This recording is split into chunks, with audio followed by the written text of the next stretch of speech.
Buenas tardes, agradezco mucho la invitación de la Biblioteca Pisángel Arango y de Alfaguara y también en nombre de mis compañeros de mesa y la presentación que acaban de hacer. Me causa curiosidad que haya usado Margarita lo de jóvenes extraordinarios porque no, justamente por lo que venimos a hablar, o sea, ni somos tan jóvenes y extraordinarios era aquel del que vamos a hablar. Nos pedía Andrea hace un rato que contáramos nuestra relación autobiográfica con Que viva la música, en qué momento de la vida lo habíamos leído y qué había significado. Y yo, en mi caso, lo leí siendo muy joven, más joven que cuando Caicedo la escribió.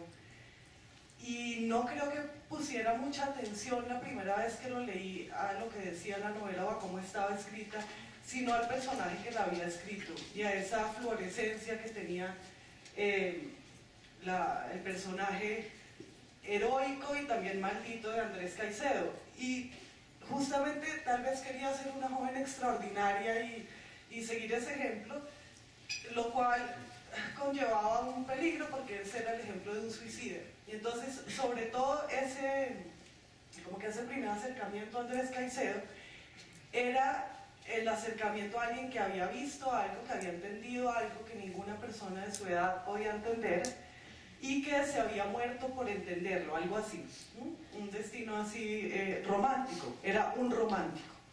Creo que he tomado también en ese sentido el título de esta conferencia, que era el lugar de Que viva la música en nuestra educación sentimental. En la educación sentimental mía no sé si haya tenido un papel, no sé si he tenido una educación sentimental tampoco, pero sí en mi educación romántica, como en ese sentido de lo ideal, lo romántico, entendido como lo extremo y la extrema voluptuosidad y también la aspiración a la extrema espiritualidad. Y creo que en eso consistió también mi primera lectura de Que viva la música a los, no sé, 17 años, así. Más bien a la edad del personaje, no del autor. Luego lo volví a leer años después, también en la universidad, porque estaba haciendo algún trabajo sobre los casos de los escritores colombianos muertos jóvenes. Era un tema que me interesaba, cómo era el caso de Andrés Caicedo, era el caso, bueno, no me acuerdo cuáles más estaban en ese tema. Bueno, sí, Chaparro estaba, pero había, bueno, y por supuesto Silva, aunque no, claro, que es de otra época. Pero me entusiasmaba mucho ese tema porque sentía que había algo en el espíritu del lector colombiano, en el espíritu literario colombiano, que llamaba a la existencia de ese tipo de personajes, casi que condenaba a sus personajes a la muerte también, que condenaba a los precoces a la muerte. Y entonces lo relacionaba con la envidia, con el poder de la envidia, no sé, con el mal de ojo o algo así. Luego lo leí el año pasado porque tuve que hacer una recomendación para Penguin, que iba o va a publicar la traducción en la colección de Penguin Classics. Entonces le escribí al editor y volví a leer la novela y me pareció muy distinta de lo que había visto antes. Me pareció una novela de terror y así la recomendé, como un cuento de vampiros más o menos, como algo mucho más Lovecraftiano y más relacionado con Poe, que como lo había visto antes, que era como algo mucho más beat. De esa vez me impresionó además la voz femenina y consideré que era una novela donde se conseguía un travestimiento del lenguaje de la experiencia realmente impresionante.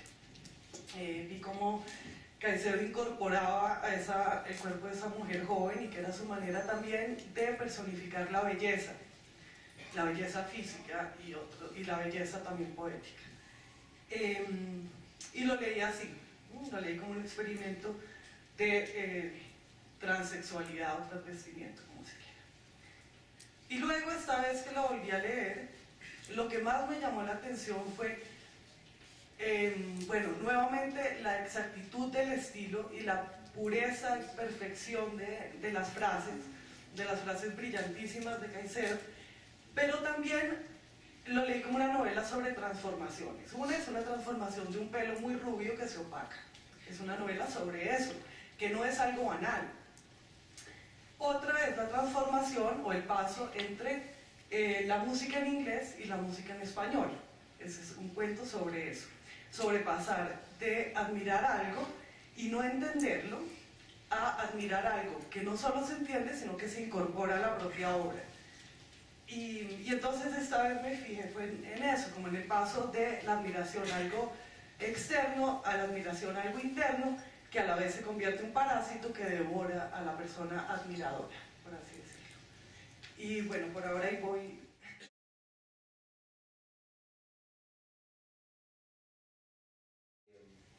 Yo releí los cuentos, ya hay una edición también de Oveja Negra que era de color negro, ya no estaba en esa colección de escritores colombianos. La tuve durante muchísimo tiempo, a la par de la edición de Plaza y Janés, verdecita del 90, que releí hace como unos 3 años. La releí porque existía un proyecto para hacer una película basada en el libro y me preguntaron que si pues me le medía a convertir el libro de Que Viva la Música en un guión de Que Viva la Música.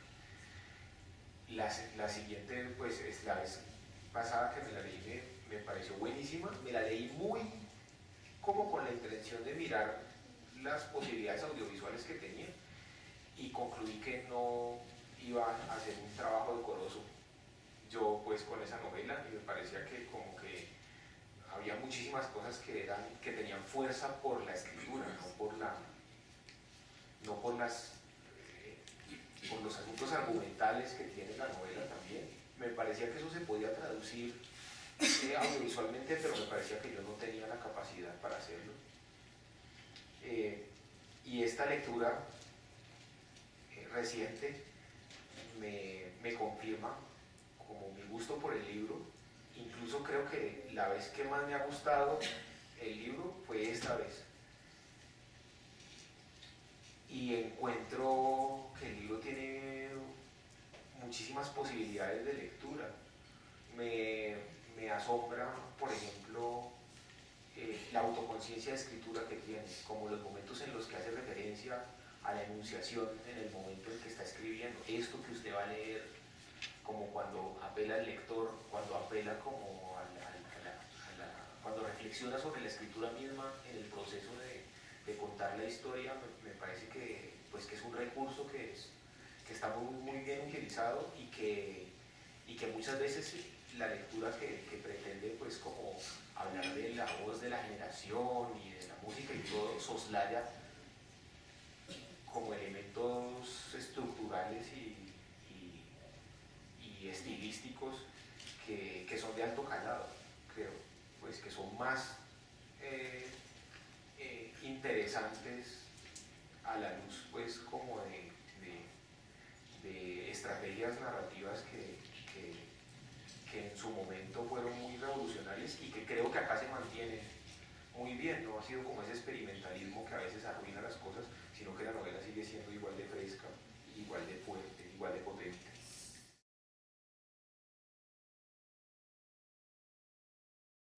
Lo que me parece atractivo y que creo que no es gratuito es el hecho de que mis dos compañeros de mesa reconocen que en algún punto lo leyeron por razones de trabajo.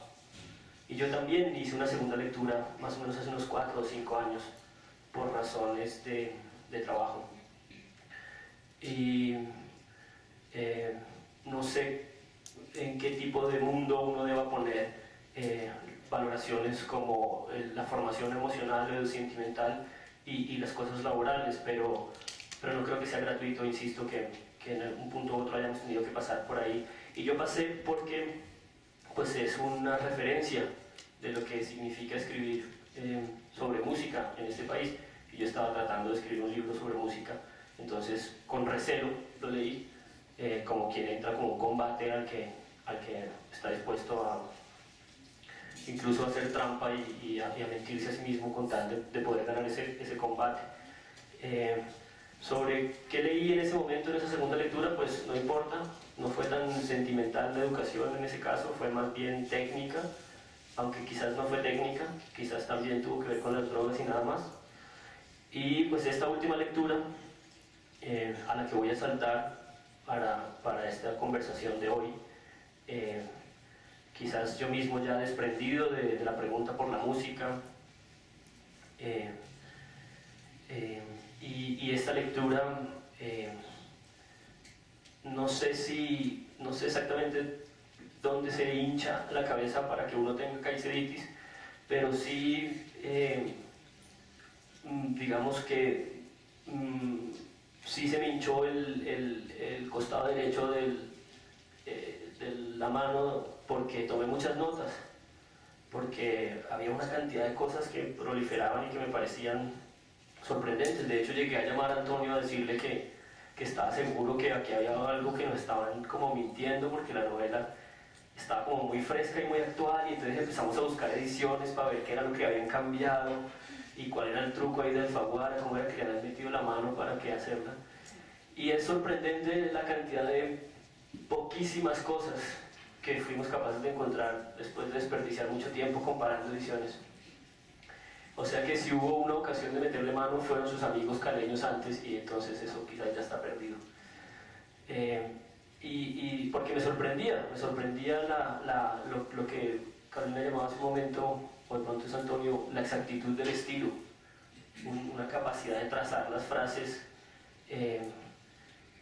con enorme vigor, con enorme rigor, a pesar de ser una novela sobre el desbordamiento, con enorme sentido del ritmo y del final de las frases.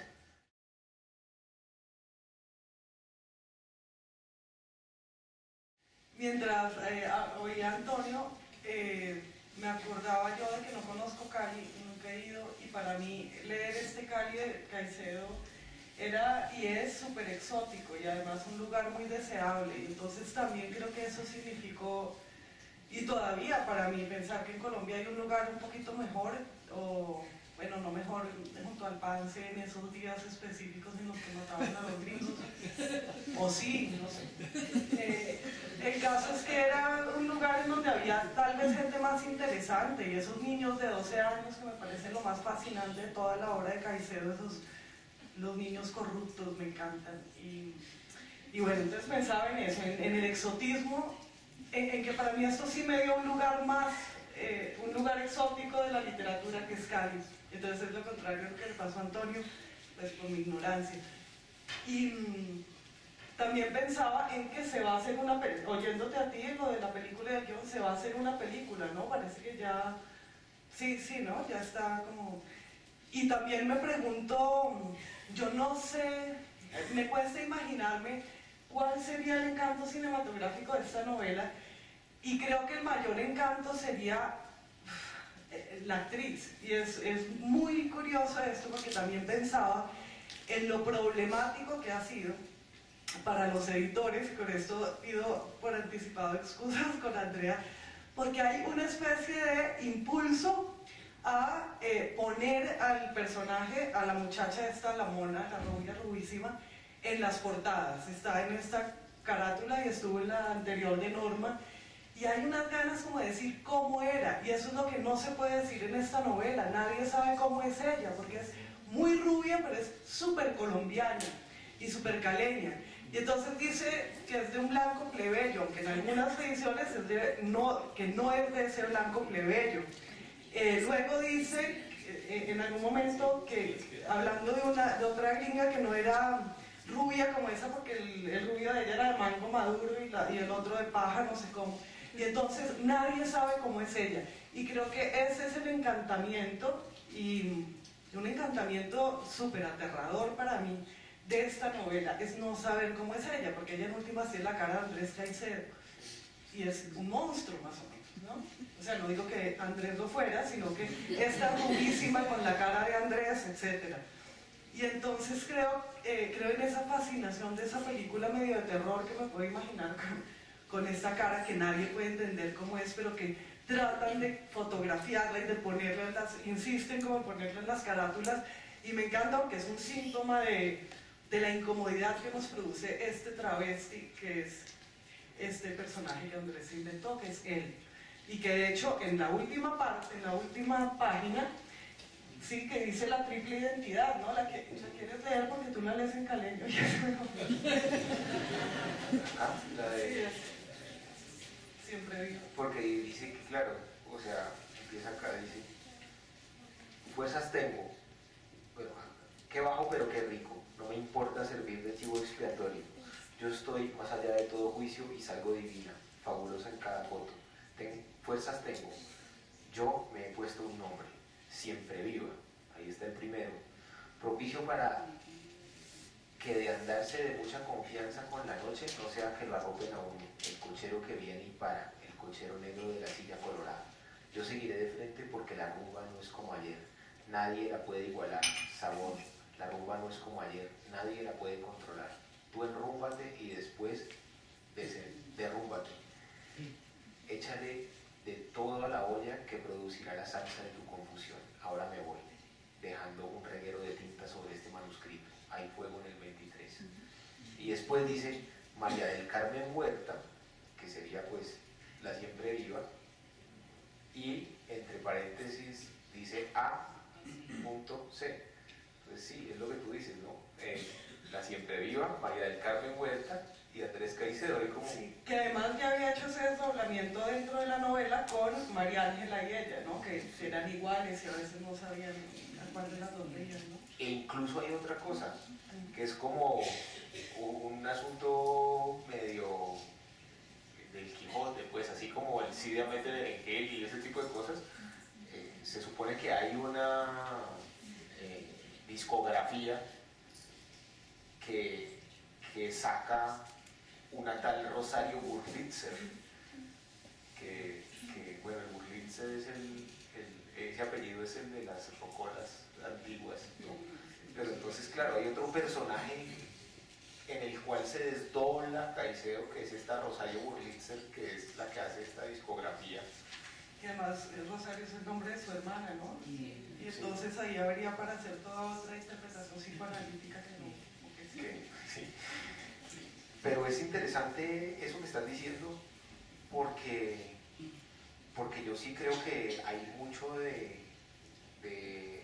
María del Carmen Huerta que es la voz, que es voz, y esa a veces incluso nos olvidamos de su cuerpo por la voz, y uno no puede poner un narrador en una película que narre toda la película, y es una de las razones por las que pensé que hacer una adaptación cinematográfica era muy complicado.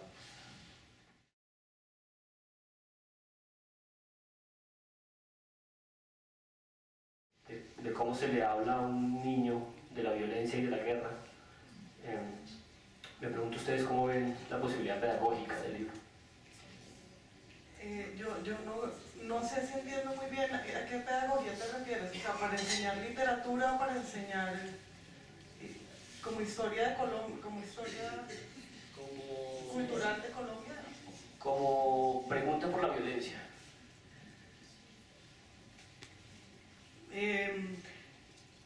Bueno, yo creo que es una de las grandes novelas de la violencia en Colombia, y me llama la atención, por ejemplo, me llama la atención, uno, que es una fantasía de la violencia. O sea, hay un montón de muertos desde el comienzo hasta el final. La mitad de los amigos tienen los papás muertos y se les mueren los papás. Hay una fiesta donde un par de muertos. Donde ella se cae en la cama, pues venía en la cama encima de los papás y la nana muertos. Y luego los que ellos matan. Y luego también María Ángela y la mamá también, ¿no?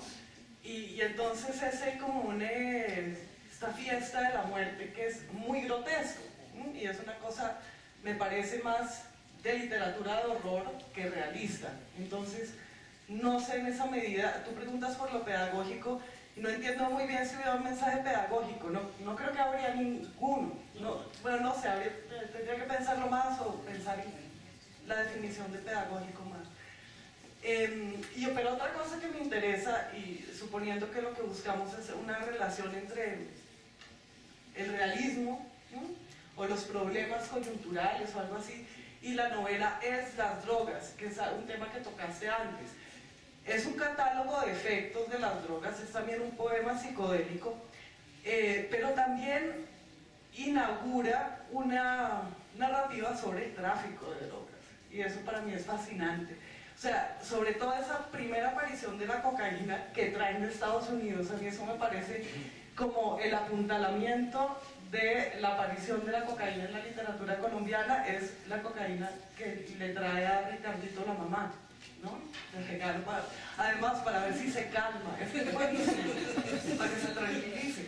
Y entonces que hayan empezado así las referencias a la cocaína de rumba en las novelas colombianas, con una cocaína que venía de Estados Unidos y que además era para calmarse, con esa contradicción me parece brillantísimo y fantástico. Por otra parte, pues la matazón de los gringos en el río de los gringos que vienen a consumir droga, pues es un posicionamiento político muy muy fuerte y brutal y muy significativo.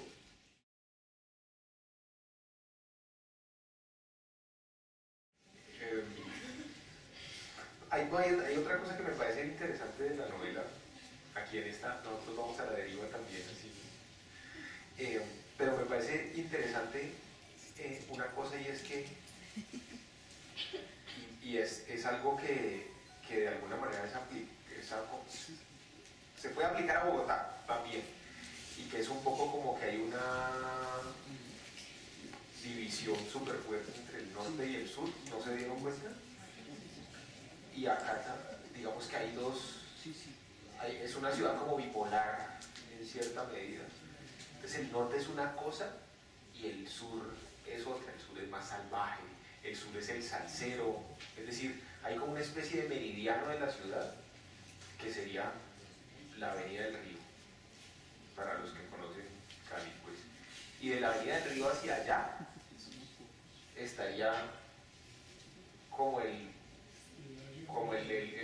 ese norte que es como rockero, ese norte que es como burgués, ese norte que es de Hijos de Papi, del Parque Versalles, de Granada, ese tipo como de situaciones, y los colegios, claro, el Berchmans, que queda del otro lado, en el lado norte del río, pues quedaba en ese momento en el Centenario.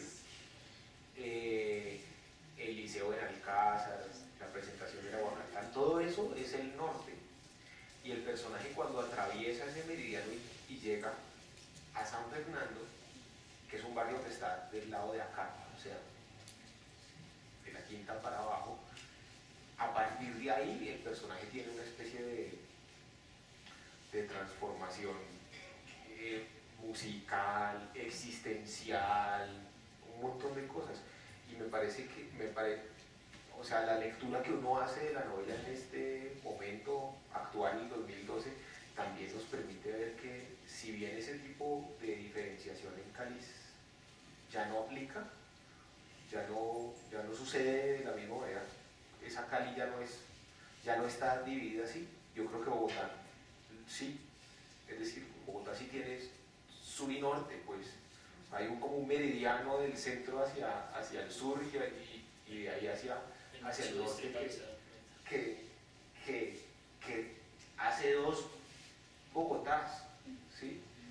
Y me parece que, si bien lo que pasó con Cali es que después los traquetos y los mafiosos y todo hicieron Ciudad Jardín en el sur, entonces pues ya todo se democratizó, o sea, la mafia democratizó a Cali en cierta medida. Sí, y había un prejuicio, o sea, no era una Cali en el que lo del norte bien y lo del sur mal, no porque había un montón de barrios tradicionales y todo, pero sí había una cosa como ideológica allí, ¿sí? Y me parece que esta novela o sea, vista a la luz de Bogotá, por ejemplo, me parece que habla de eso, pues, o sea, hay como una geografía muy marcada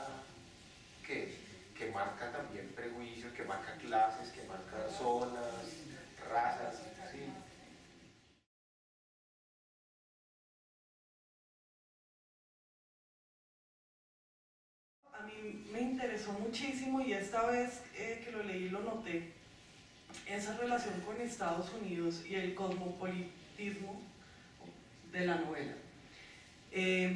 Su posición constante frente a Estados Unidos, frente a la influencia cultural y frente a los referentes culturales, y no solo a Estados Unidos, sino al mundo anglosajón.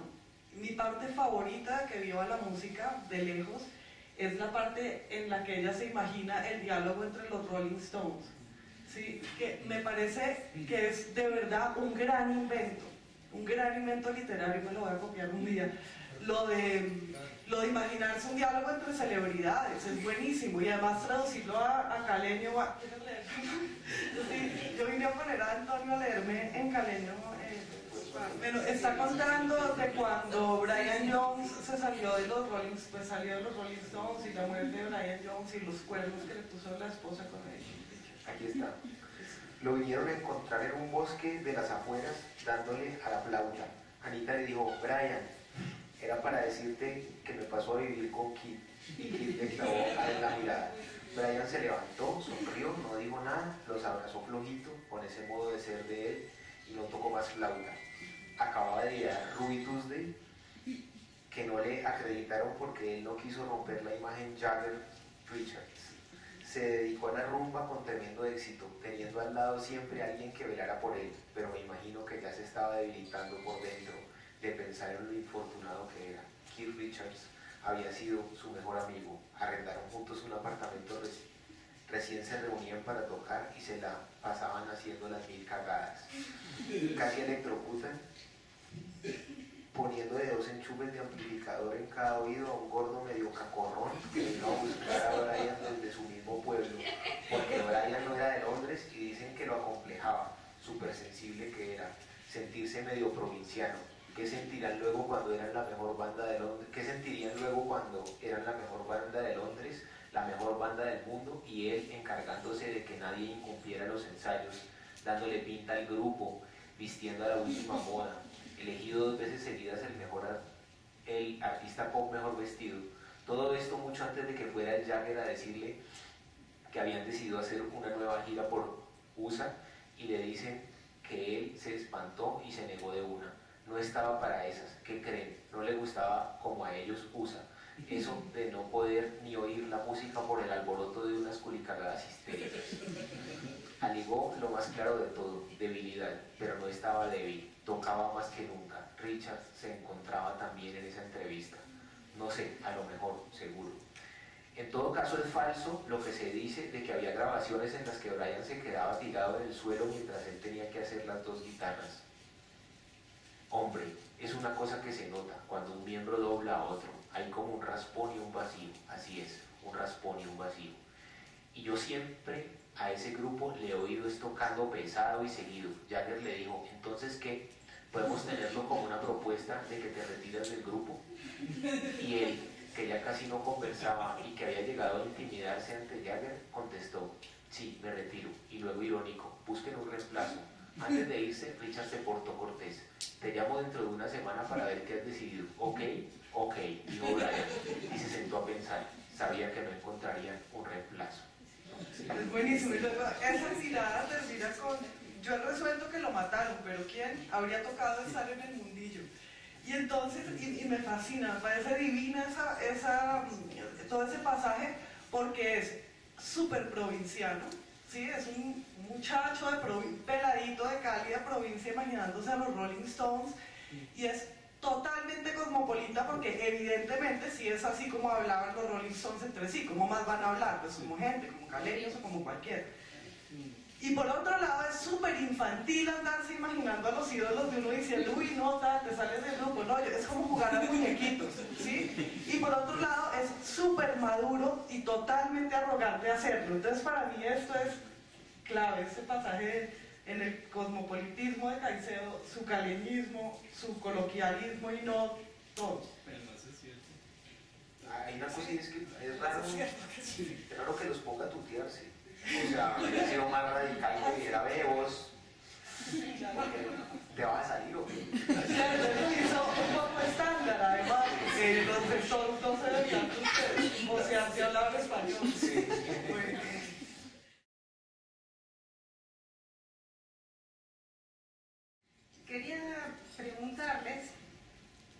porque creo que está dicho, pero que un poco para el cierre que pueda darnos cada uno. Si entonces tenemos el que viva la música, una novela de culto, una novela de iniciación, la novela de culto colombiana, ¿y qué tanto hay de la escritura, que ya está cantada, que ya está dicha acá, y del personaje de Andrés en la construcción de esa idea?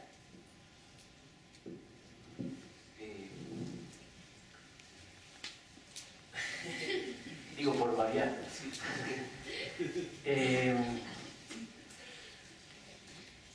Es curioso porque yo casi todo lo que tengo es asombros. Podría decir que es una novela de asombro, digamos, desde la perspectiva de los intereses, como en la forma que uno está como un poquito condenado a tener. Pero al mismo tiempo es la novela exactamente opuesta, y esto es como nomás mi interés personal, es exactamente la novela que yo creo que no da cuenta de la experiencia musical. Y esto es curioso de que lo diga. Es decir, es casi una novela, digamos, contraria a lo musical, en el sentido en el que es más bien una novela de melómano. Y esto es más que nada como una elaboración que yo tuve que hacer como en mi ejercicio de combate.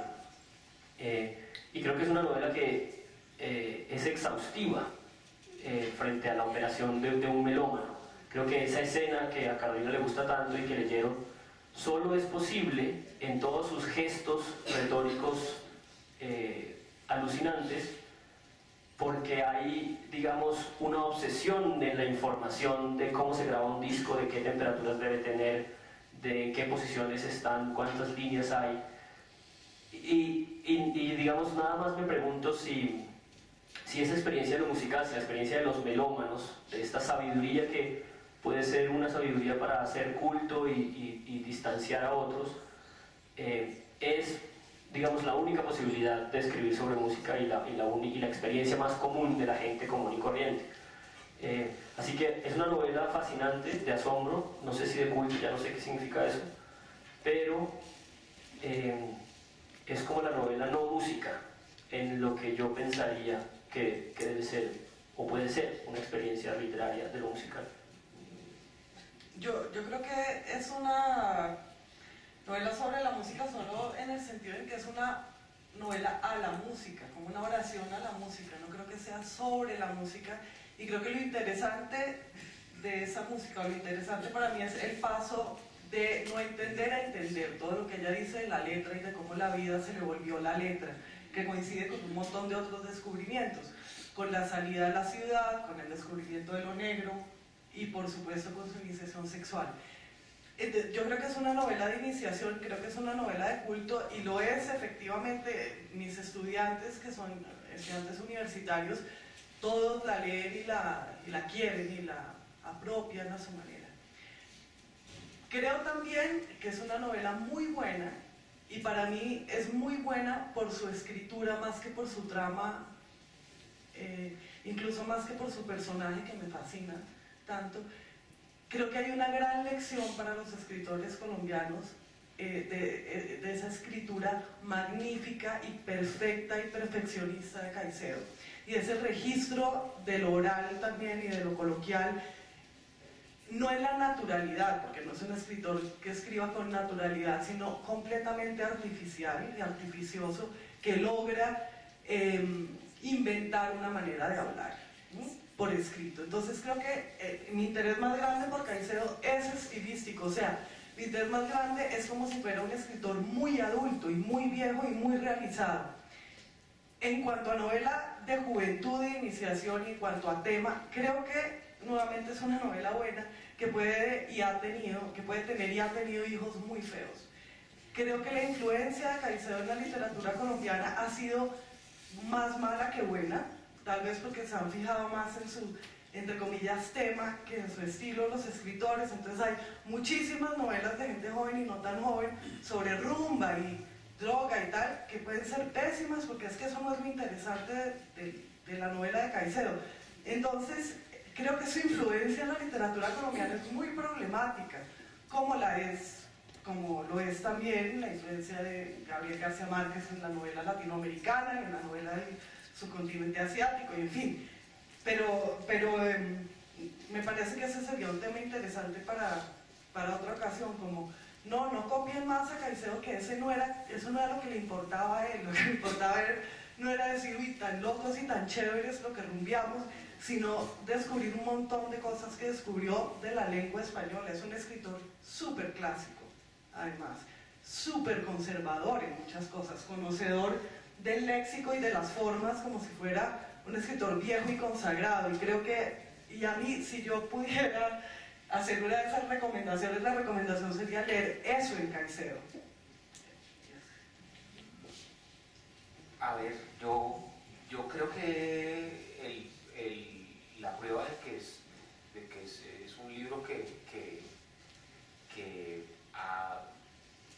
ha sido de culto es clara en la medida en que, por ejemplo, un librero amigo, Célico Gómez, que tiene esa librería buenísima allí en el centro, que se llama Berlín, un día me dijo, el libro que más vienen a preguntar acá y a llevarse es que viva la música. Es el número uno, o sea, el libro de segunda que yo más vendo es que viva la música.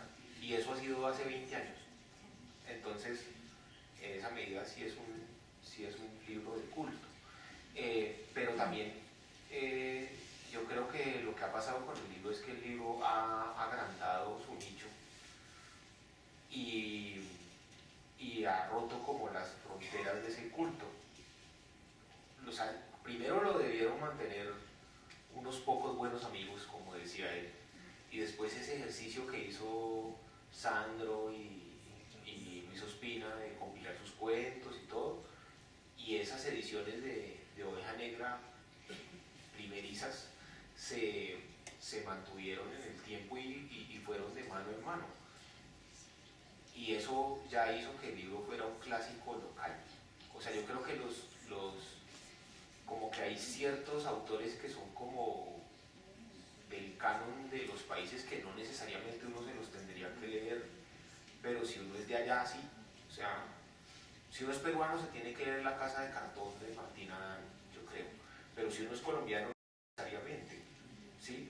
Y como que los argentinos tienen para darle al mundo a Borges y todo, pero de pronto ellos sí se tienen que leer o deberían leerse a Adán Buenos Aires, porque es como una especie de libro canónico de allá. Y entonces en esa medida yo creo que el libro pasó de ser un libro de culto a un libro que entra al canon local, digamos, al canon del país, al canon colombiano. Pero muchas veces también sucede que de ese canon colombiano tienen un desborde hacia otras literaturas y se apropian de espacios que aparentemente no les estaban destinados. El caso es Sin Remedio, por ejemplo. Sin Remedio es un libro que está en el canon colombiano desde que fue escrita. Y entonces, digamos que uno no tenía que decirle a un ecuatoriano, no se ha leído Sin Remedio, pues no. Pero yo creo que para la gente que pues le interesa la literatura colombiana y quiere mirar un poco lo que es algunos como puntos nodales de la literatura colombiana, tiene que mirar Sin Remedio. Cuando se traduce al francés, ya de alguna manera el mapa que le corresponde, después de que empiezan a haber buenas reseñas y la gente dice, hey, aquí hay algo bueno, descubrimos que el libro mismo, pues como por sus propios méritos, termina ampliando ese estatus canónico. Y a mí me parece que Andrés Caicedo ha venido a lo largo de todos estos años ensanchando ese público. El hecho de que ahora se publique con estos prólogos y que aparezca en la traducción al inglés y que lo saque Penguin y que se haya interesado por él Alberto Fuguet y que haya escrito esto, hace que de alguna manera ese estatus canónico no haya sido estable, porque a veces hay libros que se estabilizan como en cierto rango de importancia y ahí quedan, y ahí se pueden descolgar con los años, como, no sé, La rebelión de las ratas, que en algún momento lo ponían a leer en el colegio y todo, y ya después desaparece, pero hay otros que en vez de quedarse ahí, que hay otros que sí se quedan, ¿sí? Siguen moviéndose, siguen escalando, siguen teniendo transformaciones, siguen teniendo desplazamientos hacia otras lenguas, etc. Y es lo que creo